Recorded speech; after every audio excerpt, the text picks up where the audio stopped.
આ મોજીલા મોરબીની મોજ છે. અહીંયા સૂકી ભાજી પૂરીની સાથે ગાંઠિયા ખાવાનું ચલણ જોરદાર છે.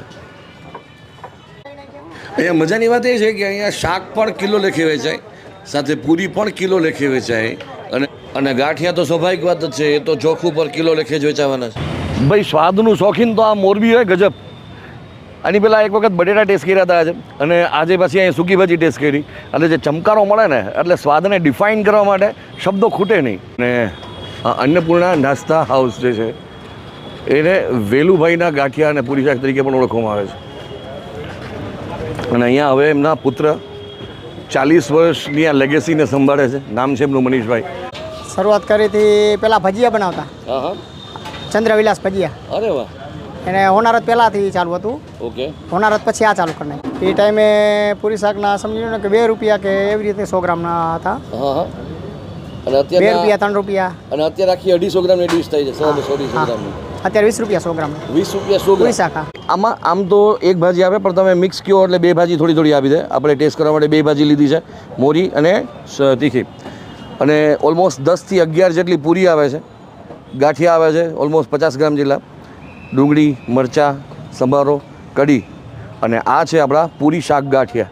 આ છે મોરબીનું ટ્રેડિશન. હા, મનીષભાઈનો ટેસ્ટ વર્ષો ત્યાં એમને જળવાયેલો છે. એમ? અરે ગમે ત્યારે આવો આના ટેસ્ટ. ગુજ્જુ બોક્સમાં આપનું સ્વાગત છે. હું છું સમીર.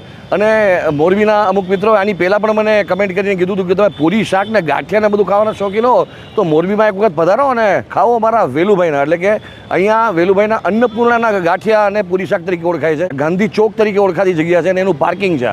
ગાંધી ચોકનું પાર્કિંગ છે, અને ટાઉન હોલની બરોબર સામે પણ આ અન્નપૂર્ણાના પૂરી શાક જ્યાં સવારે મળે, અને એની બરોબર પાછળના ભાગમાં આ ટાઉન હોલના સામેના પાર્કિંગની અંદર આ બપોર પછી મળે. એટલે આ પૂરી શાક તમને બ્રેકફાસ્ટમાં પણ મળે, લંચમાં પણ મળે, અને ડિનરમાં પણ મળે. તો આવો કઈ રીતે લોકો અહીંના પૂરી શાકને અને ગાંઠિયાને પસંદ કરે છે, એમાં એવું છે શું, લેટ્સ ચેક ઇટ આઉટ. તો ફરી પાછું દેખાડી દઉં. સામેથી નાનકડી એવી એન્ટ્રી છે, અને આ છે ગાંધી ચોકનું પાર્કિંગ. અને આ દિવાલની બરોબર પાછળના ભાગમાં જે છે એ ટાઉન હોલ આવેલો છે સામે. અને ટાઉન હોલની સામે પણ આ અન્નપૂર્ણાની એક બ્રાન્ચ છે જે સવારના એક્ટિવ હોય અને સાંજે એક્ટિવ હોય છે અહીંયા આ ગાડીમાં. અને અન્નપૂર્ણા નાસ્તા હાઉસ જે છે એને વેલુભાઈના ગાંઠિયા અને પૂરી શાક તરીકે પણ ઓળખવામાં આવે છે. હું અહીંયા આવ્યો ત્યારે કસ્ટમર્સ ધીરે ધીરે એનો ફ્લો વધી રહ્યો હતો. આ છે ગાંધી. અને મને બીજી એક સારી વાત એ લાગી કે અહીંયા પાર્કિંગનો કોઈ ઇસ્યુ જ નથી, કારણ કે ખુદ એક ગાંધી ચોકના પાર્કિંગ તરીકે ઓળખાય છે. અને એમાં જે વધારાની જે એક્સ્ટ્રા જગ્યા છે એમાં આ રીતની બધી ફૂડ કાર્ટ્સ ઊભી હોય છે, અથવા ફૂડ રિક્ષોસ ઊભી હોય છે. અહીંયા તમે આવો એટલે સતત એક પ્રક્રિયા ચાલુ જ હોય. બપોર પછી સાંજના ભાગમાં ગાંધી ચોકના આ કાર્ટમાં અન્નપૂર્ણા નાસ્તા ગૃહમાં એક તો મનીષભાઈ સતત ગાંઠિયા બનાવતા રહેતા હોય, એની બાજુમાં પૂરી પણ વણાતી રહેતી હોય, આ બંને ઘાણમાં કોન્સ્ટન્ટ ચાલુ હોય, અને શાકના જે છે ડબ્બાઓ પણ ઠલવાતા રહેતા હોય. અહીંયા ગાંઠિયા 400 રૂપિયા કિલો, પૂરી 200 રૂપિયા કિલો, અને સૂકી ભાજી 200 રૂપિયા કિલો વેચવામાં આવે છે. ઓલી બાજુ 2 પ્રકારની સૂકી ભાજી, મોરી અને તીખી. હાલો, 2માં ભાજી. તો અન્નપૂર્ણા પૂરી શાક નથી આપણી સાથે તેના મનીષભાઈ. જોયું એકદમ અત્યારે જોરદાર બિઝી છે. મનીષભાઈ, મને જરાક સમજાવજો કે 50 રૂપિયાની પ્લેટમાં શું શું આવે છે? 50 રૂપિયાની પ્લેટમાં પૂરી, શાક અને ગાંઠિયા આવે છે. પૂરી કેટલી આવે? પૂરી આટલી આવશે. આટલી એટલે જોખું પર? હા, 100 ગ્રામ. હા, 100 ગ્રામ પૂરી આવશે. 100 ગ્રામ પૂરી આવે. હા, અને ભાજી મિક્સ જોતી હોય તો મિક્સ આવશે, અને સિંગલ જોઈએ તો સિંગલ આવશે. આ તીખી ભાજી, આપણને તીખી ભાજી 50 રૂપિયામાં જે આવતી હોય. અને પછી ગાંઠિયા કેટલા આવે? હા, લો ગાંઠિયા નાખી દઉં. હા, ગાંઠિયા આટલા આવશે સર. અંદાજે 50 ગ્રામ, 25 ગ્રામ જેટલા. 25 ગ્રામ જેટલા ગાંઠિયા. 250 ગ્રામની ડીશ થાય છે. 100, 200, 250 થાય. 100, 200, 250 ગ્રામની ડીશ થાય. અને બીજું શું શું હોય છે એમાં? ડુંગળી, મરચાં, સંભારો, કઢી. ડુંગળી, મરચાં, સંભારો, કઢી. મરચાં નાખી દો. આ સંભાર.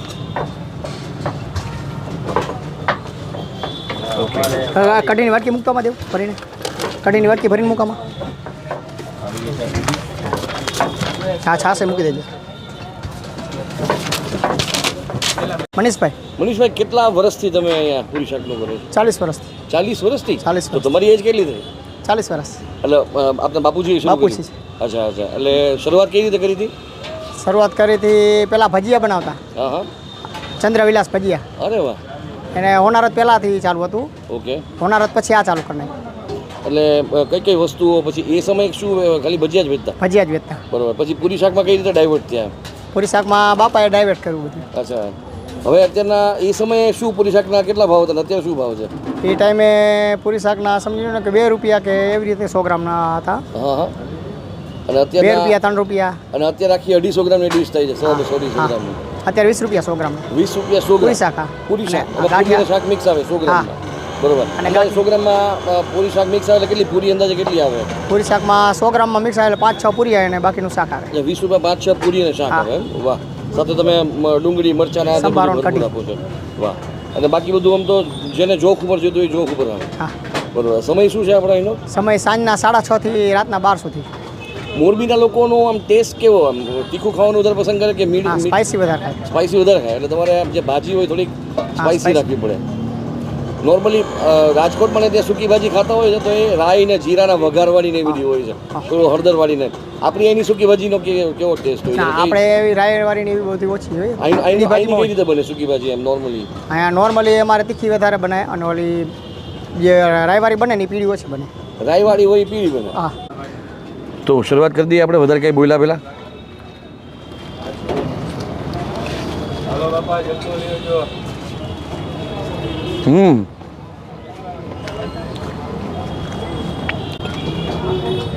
બહુ સરસ. અહીંની સૂકી ભાજીની અંદર જે મરચાંની એનો ચમકારો જે છે ને એ તરત જ આમ તાળવે ચોટ્યા પછી હાજરી પુરાઈ દે કે હું છું અહીંયા, ધ્યાન રાખજો. પણ મજા આવે કારણ કે મોરબીના લોકોને આ ટેસ્ટ કોઠે પડી ગયો છે. જો કે અહીંયા બીજી મોરી ભાજી પણ છે, પણ એની પહેલાં આપણે થોડી તીખી ભાજીને એન્જોય કરી લઈએ. પૂરી સરસ નાની નાની છે, તમે એકાદ કોડિયાની અંદર આરામથી એને પચાવી શકો. અને બીજું એ કે નાસ્તો કરી લીધો ને પછી ઘરે જઈને કોઈ તમે ટેન્શન બાનું નહીં બતાવો કે હાલે એમ નથી. એકદમ હળવો નાસ્તો છે, 50 રૂપિયામાં આમ પેટ ભરાઈ જાય. જે વ્યક્તિ ધારતું હોય એનું પેટ ભરાઈ જાય, કારણ કે સાથે સંભારો પણ એટલો આપે છે, મરચાં, ડુંગળી, કઢી, આ બધી વસ્તુ છે. એક્સ્ટ્રા પૂરી લઈ લો. એક્સ્ટ્રા પૂરી કેટલાની આવે? 10 રૂપિયાની? 10ની 10 રૂપિયાની પૂરીથી લઈ તમે શરૂઆત કરી શકો. 20 રૂપિયાની, 30 રૂપિયાની એક્સ્ટ્રા મંગાવી શકો.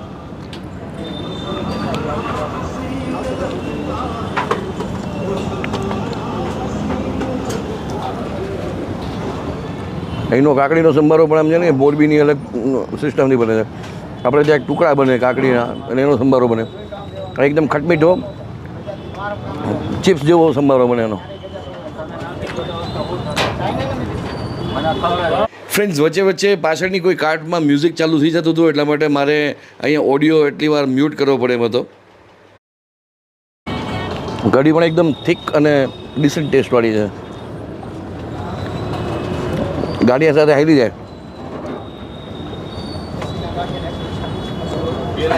અને હવે મીઠી ભાજી એટલે કે મોરી સૂકી ભાજી.